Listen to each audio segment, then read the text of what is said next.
So we're starting to see our clients also thinking about tailings and how they're going to manage their tailings at the mine planning stage. We worked on a really cool project a couple of years ago where they were taking drill core samples to develop their geometallurgical model for their Greenfields project. And we were able to take some of that drill core sample and do dewatering index testing. So we were able to map out not just the crushing, grinding, recovery of that ore body, we were able to map out the dewatering filtration performance of the material. And then they can take that information and incorporate it into their mine plan.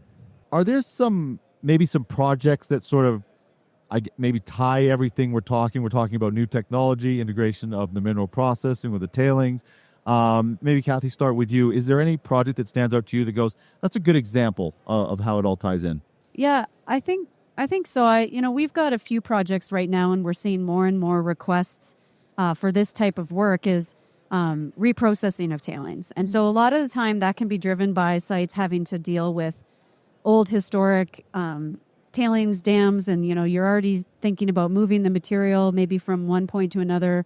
Let's look and see what value there might be in those historic facilities, and so the processing of those. And so within the concentrator, you've got these existing mine sites, and I think everybody knows, from the time you find but from the time you're doing your core sample to the time you've got a plant running, you're talking about 20 years. So these existing sites are looking at how do we extend our mine life? How do we lower our operating cost? And that the deeper you go, your grade is dropping, and you're looking at different ways of handling that. And I think one of the ways that people are looking to extend mine life is the reprocessing of material. So we've got tailings dams out there right now with grades that are higher in copper than a lot of facilities are even seeing today as their ore. So, we mentioned coarse particle flotation.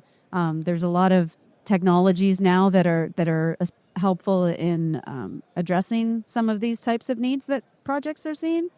And so I think that's kind of a good example where it's, it can be a drive from the tailings ends of things where a client is really needing to, address that tailings dam, but then also looking at ways to capitalize on that.